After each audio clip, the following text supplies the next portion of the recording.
اس نعمت میں تمہارے لیے اضافہ فرما دے۔ اسی لیے اللہ تعالیٰ فرماتا ہے کہ تم جب میری نعمتوں کا شکر کرتے ہو اور جب تم میری نعمتوں کا ذکر کرتے ہو تو اس وقت میں تمہارے لیے نعمت اور بڑھا دیا کرتا ہوں۔ تو نعمت تو بہت ساری ہے، اللہ تعالیٰ کی نعمت بے شمار۔ دنیا میں جو کچھ بھی ہمیں ملا وہ اللہ کی نعمت سے ملا، اللہ کی عطا سے ملا، اللہ کے فضل سے ملا۔ جو کچھ بھی ہمیں ملا اللہ کی طرف سے ملا، لیکن اللہ تعالیٰ نے ہر نعمت اپنی جگہ بہت افضل، بہت اعلیٰ ہوتی ہے۔ ایک ایک نعمت کا اگر ہم شکر کرنے بیٹھ جائیں تو وہ نعمت کا ہم شکر کبھی ادا نہیں کر سکتے، اس لیے کیونکہ نعمت دینے والا اتنا عظیم ہے۔ لیکن آقا صلی اللہ تعالی علیہ وسلم یہ نعمت ہے، یہ صرف نعمت ہی نہیں بلکہ اللہ کی بہت بڑی رحمت ہے، اللہ کا بہت بڑا کرم ہے، اللہ کا بہت بڑا احسان ہے، جس کو اللہ تعالیٰ نے خود قرآن مجید میں فرمایا ہے کہ تمہارے اوپر احسان کیا کہ تمہارے اندر اپنا رسول بھیج دیا۔ تو یہ نعمت بھی ہے، احسان بھی ہے، رحمت بھی ہے۔ رحمت کیسے؟ رحمت للعالمین۔ اگر سارے جہان والوں کے لیے کسی کو رحمت بنایا گیا تو وہ آقا صلی اللہ تعالیٰ علیہ وسلم کو بنایا گیا۔ تو رحمت جو ہے تمام عالم میں جو اللہ کی رحمت بانٹی جاتی ہے وہ آقا صلی اللہ تعالیٰ علیہ وسلم کے ذریعے بانٹی جاتی ہے۔ تو سب سے بڑی نعمت جو ہے وہ آقا صلی اللہ تعالیٰ علیہ وسلم ہے۔ تو اللہ تعالیٰ اس آیت کے ذریعے ہمیں عید میلاد النبی کو منانا، اس نعمت کے ملنے پہ شکر ادا کرنا، اس نعمت کو یاد کرنا، ذکر مطلب اس کو یاد کرنا، یہ اس آیت سے ہمیں ملتا ہے کہ اللہ تعالیٰ سورہ دوحہ کی یہ آیت ہے، آیت نمبر 11 ہے، سورہ دوحہ کی آیت نمبر 11 ہے یہ، وَأَمَّا بِنِعْمَتِ رَبِّكَ فَحَدِّثْ، کہ تم زیادہ سے زیادہ میری نعمتوں کا تذکرہ کیا کرو۔ تو اس سے ہمیں عید میلاد النبی منانے کا ثبوت ملتا ہے۔ اب یہاں ایک چیز اور دیکھیں کہ اللہ تعالیٰ نے اسی قرآن مجید میں یہ فرمایا ہے، جہاں پہ عیسیٰ علیہ السلام کا تذکرہ ہوا، عیسیٰ علیہ السلام کا تذکرہ ہوا تو اللہ تعالیٰ نے عیسیٰ علیہ السلام کے تذکرے کی جگہ یہ فرمایا کہ عیسیٰ علیہ السلام نے اپنے رب سے دعا مانگی۔ کیا دعا مانگی؟ قال عیسیٰ ابن مریم، سورہ مائدہ آیت نمبر 114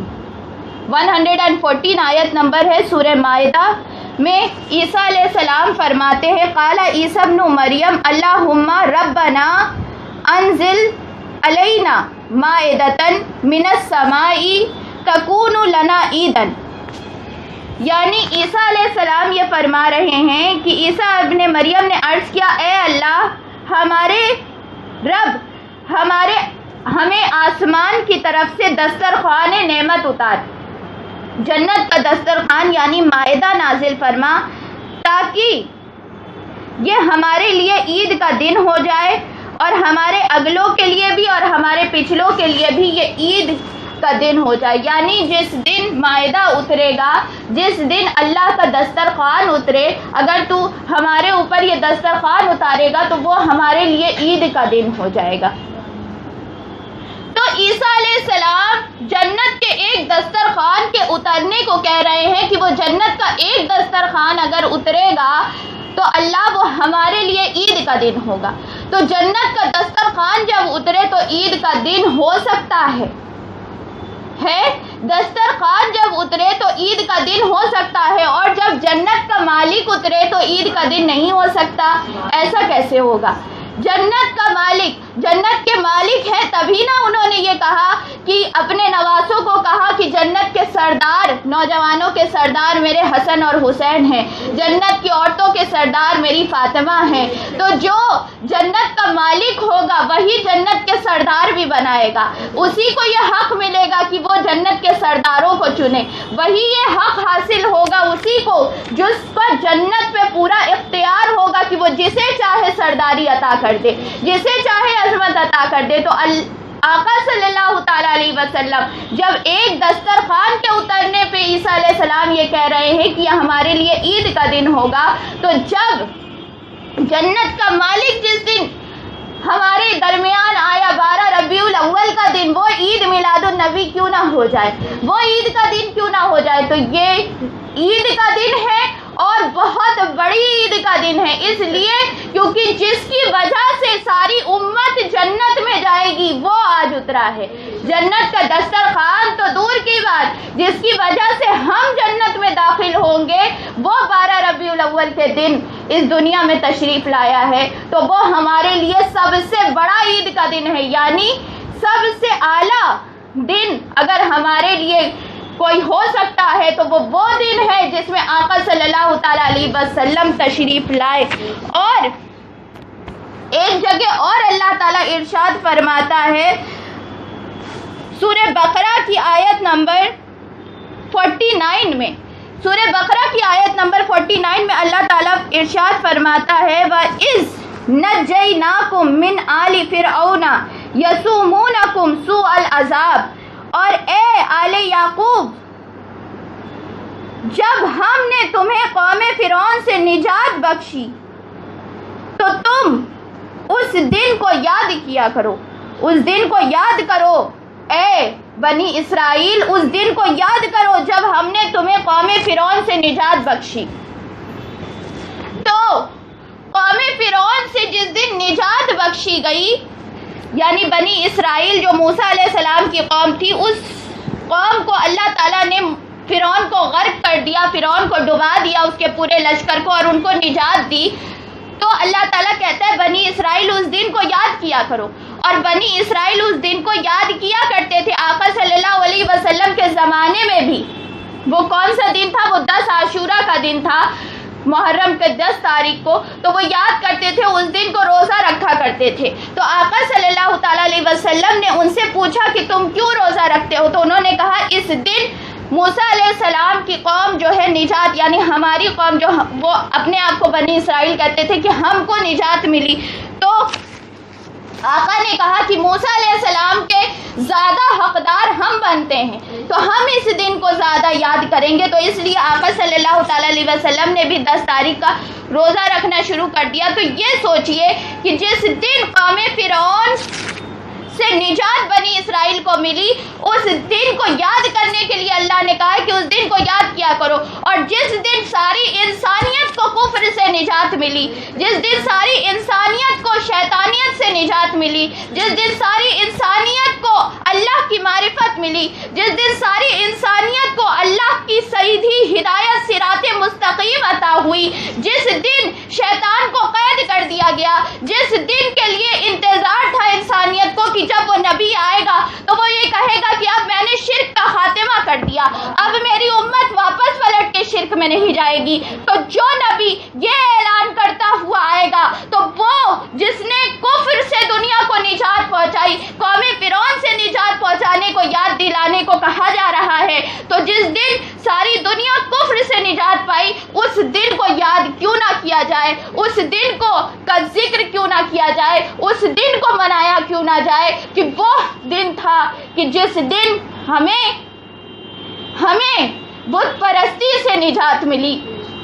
جس دن ہمیں کفر اور ضلالت سے جہنم سے نجات ملی۔ اللہ تعالیٰ قرآن میں فرماتا ہے یہ وہ نبی ہیں جو تمہیں جہنم سے نکال کے جنت میں لے کے جاتے ہیں۔ تو جس دن ہمیں جہنم سے نجات ملی ہم اس دن کو مناتے ہیں۔ ہمارے لیے وہ دن، وہ بنی اسرائیل کا دن تھا، وہ یاد کریں۔ یہ امت مصطفیٰ کا دن ہے کہ وہ یاد کریں کہ وہ ان کو جہنم سے اس دن نجات ملی ہے۔ اللہ تعالیٰ ہمیں اس دن کو یاد کرنے کی، اس دن کا تذکرہ کرنے کی، اچھے سے اچھی طریقے سے یاد کرنے کی اور اللہ کا شکر کرنے کی توفیق عطا فرمائے، آمین۔ یہ تو رہا،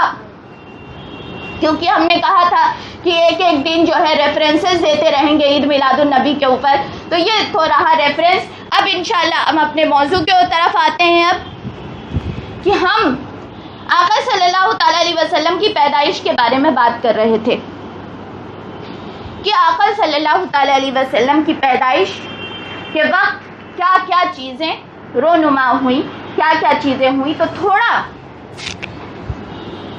ہم آقا صلی اللہ تعالی علیہ وسلم کے آباء و اجداد کی طرف بھی تھوڑا سا ان کا تذکرہ برکت کے لیے کرتے ہیں کہ آقا صلی اللہ تعالی علیہ وسلم کے جو دادا اور پردادا تھے وہ کیسے تھے۔ آقا صلی اللہ تعالی علیہ وسلم کے پردادا جو تھے ان کا نام ہاشم تھا، ہاشم تھا،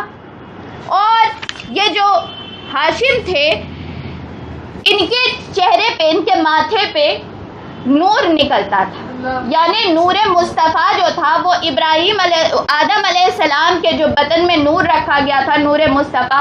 وہ نکھرتا نکھرتا نکھرتا نکھرتا جب پردادا پہ پہنچا تو اور زیادہ روشن ہو گیا، یعنی گھڑیاں قریب آ رہی تھی، آمد کا وقت قریب آ رہا تھا، کچھ کم زمانے باقی رہ گئے تھے تو نور ابھر کے سامنے آتا تھا۔ ہاشم جو تھے ان کا اصل نام عمر تھا، اور یہ بھی کہا جاتا ہے کہ ان کا لقب عمر تھا اور ان کا اصل نام ہاشم تھا۔ ان کا کردار کیسا تھا؟ بڑے سخی تھے، بڑے فراخ دل تھے، ہر کسی کو عطا فرماتے تھے، کسی کو غم اور پریشانی میں دیکھ نہیں پاتے تھے، اللہ وحدہ لا شریک کی عبادت کرتے تھے، بت پرستی میں مبتلا نہیں تھے، لوگ ان کی کافی عزت کرتے تھے، اور غریبوں کا خیال رکھنا، محتاجوں کا خیال رکھنا، بے سہاروں کو سہارا دینا، یہ ان کی عادت تھی۔ کس زمانے میں، جس زمانے کا ذکر ہم کل کر چکے ہیں کہ جہاں اتنی برائیاں پھیلی ہوئی تھی کہ انسانیت تھی نہیں، وہاں آقا صلی اللہ تعالی علیہ وسلم کے پردادا جو تھے ان کا یہ اخلاق تھا اس زمانے کے اندر، مثلا جیسے تاریخ جگہ میں ایک روشنی جل رہی تھی۔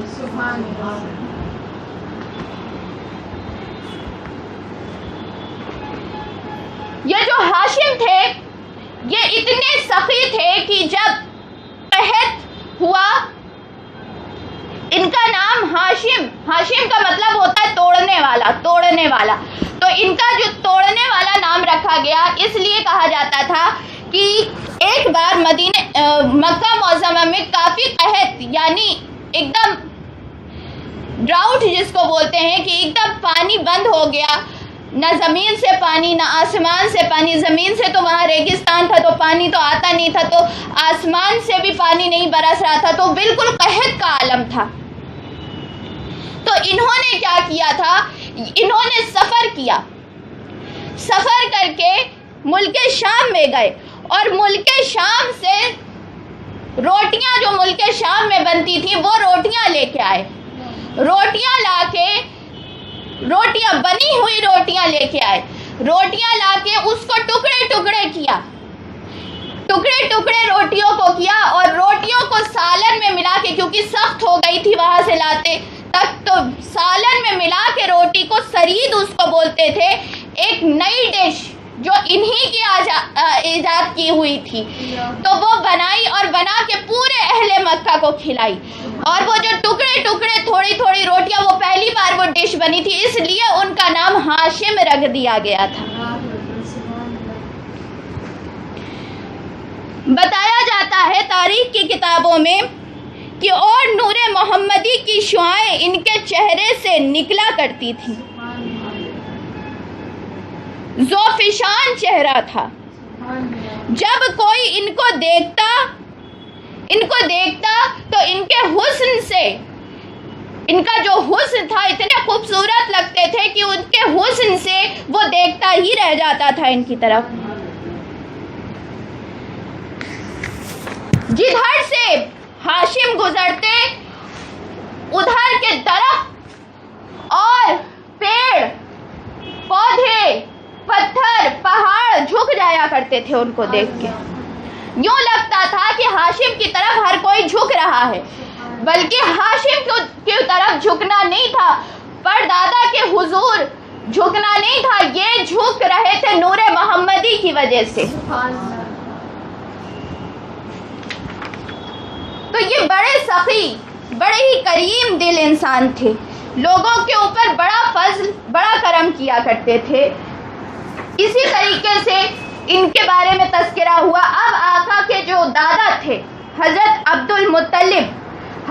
المطلب جو تھے، یہ بھی بڑے ہی، یہ تو اب اور نور نکھر کے آ گیا۔ تو اب کیا تھا کہ اپنی گفتگو، جو ان کی گفتگو ہوتی تھی یہ ایسی ہوتی تھی، حضرت عبد المطلب کی گفتگو ایسی ہوتی تھی۔ وہ والی مکہ تھے، حضرت عبد المطلب والی مکہ تھے، یعنی خانہ کعبہ کا جو اتھارٹی تھی خانہ کعبہ کی وہ ان کے ہاتھ میں تھی، ان کے ہاتھ میں تھی، اور یہ گفتگو بڑی ٹھہر ٹھہر کے کیا کرتے تھے۔ لوگ ان کے اوپر بڑا اعتماد کرتے تھے، ان کا اٹھنا بیٹھنا چلنا پھرنا اور لوگوں سے کافی مختلف ہوا کرتا تھا۔ یہ ہمیشہ جو ہے اللہ وحدہ لا شریک کی عبادت کرتے تھے، یعنی کسی ایسے کہ اس وقت تو اسلام نہیں آیا تھا لیکن وہ دین ابراہیمی پہ قائم تھے، یعنی وہ دین جو حضرت ابراہیم علیہ السلام لائے تھے یہ اسی کے اوپر چلا کرتے تھے، بت پرستی نہیں کرتے تھے۔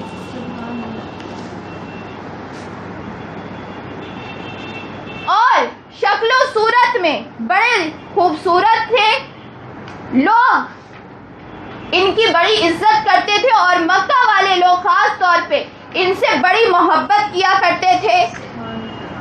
جب ابراہہ کا لشکر جو سورہ فیل ہے جب وہ آیا، سورہ فیل آپ نے پڑھی ہوگی، جب ابراہہ کا لشکر آیا وہی عام الفیل یعنی اسی سال کو جس سال ابراہہ کا لشکر آیا تھا خانہ کعبہ پہ چڑھائی کرنے کے لیے، اس کو شہید کرنے کے لیے معاذ اللہ، تو وہ لوگ جب آئے تھے تو اسی سال، وہی سال تھا جس سال آقا صلی اللہ تعالیٰ علیہ وسلم کی پیدائش ہوئی تھی۔ تو عام الفیل کے سال کو، وہ سال جس سال کو آقا صلی اللہ تعالیٰ علیہ وسلم کی پیدائش ہوئی تھی، اس کو عام الفیل کہا جاتا تھا، یعنی ہاتھیوں والا سال۔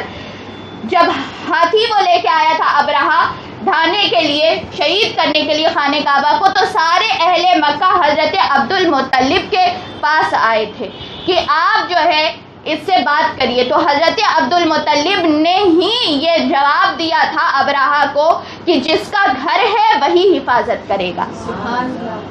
انہی نے یہ جواب دیا تھا، اور اللہ تعالیٰ نے ان کی یہ جو بات تھی اس کو اتنا مقبول کیا کہ ابابیل کے ذریعے اپنے گھر کی خود حفاظت فرمائی۔ حضرت عبد المطلب بہت ہی زیادہ قبیلے میں بھی زیادہ تھے، ان کے پاس اولادیں بھی بہت زیادہ تھیں، لیکن پہلے حضرت عبد المطلب کے پاس اولادیں نہیں تھی، جیسے شادی کے بعد اولادیں نہیں تھی تو ایک بار ایک شخص نے اس وقت کا زمانہ یہ تھا نا کہ لڑکے نہیں ہو تو بڑے ہی کمتر سمجھا جاتا تھا، لڑکے نہیں ہیں کیا، لڑکیاں ہوں تو شرم محسوس کرتے تھے لوگ۔ تو اس وقت حضرت عبد المطلب کو ایک شخص نے طنز کے طور پہ کہہ دیا کہ تم ہمارے درمیان بڑے معزز ہوتے ہو، حالانکہ تمہارے پاس ایک لڑکا بھی نہیں ہے۔ تو حضرت عبد المطلب کا دل بڑا ہی ٹوٹ گیا، حسرت اور عاجزی میں اللہ تعالیٰ کے سامنے سر بسجود ہوئے اور سجدہ کر کے یہ فرمایا، ذرا ایمان دیکھیے کیا فرمایا، دعا کی، اور دعا میں یہ نہیں کہا کہ اللہ ہم کو ایک فرزند عطا فرما، ایک لڑکا عطا فرما، دعا کی کیا اللہ مجھے 10 لڑکے عطا فرما، 10 لڑکے عطا فرما۔ یہ اللہ کے اوپر توکل ہوتا ہے۔ دیکھیے جو اللہ والے ہوتے نا وہ کہتے ہیں اللہ کچھ بھی عنایت فرما سکتا ہے، اور اللہ سے ہم کم کیوں مانگے، جتنے وہ شان والا ہے ہم اتنی چیز مانگیں گے۔ تو ارشاد فرمایا، دعا کی کہ یا اللہ میرے پروردگار مجھے 10 لڑکے عطا فرما، اور تو اگر مجھے 10 لڑکے عطا فرمائے گا تو منت مانگی کہ ایک کو میں تیری راہ میں قربان کر دوں گا، تو اللہ تعالیٰ نے ان کو 10 لڑکے عطا فرمائے۔ ان 10 لڑکوں میں سے ایک سب سے پہلے جو تھے ان کا نام حضرت عباس، حضرت حمزہ، حضرت ابو طالب، ابو لہب، حارث، زرار، مقوم، زبیر، غراق، اور سب سے چھوٹے جو تھے، سب سے چھوٹے صاحبزادے، ان کا نام عبداللہ تھا۔ تو جو سب سے چھوٹے صاحبزادے تھے ان کا نام عبداللہ تھا، اور آقا صلی اللہ تعالیٰ علیہ وسلم کے چچا جو تھے، تو ٹوٹل آقا صلی اللہ تعالیٰ علیہ وسلم کے چچا کتنے ہوئے؟ 9 چچا تھے آقا صلی اللہ علیہ وسلم کے، 9 چچا تھے۔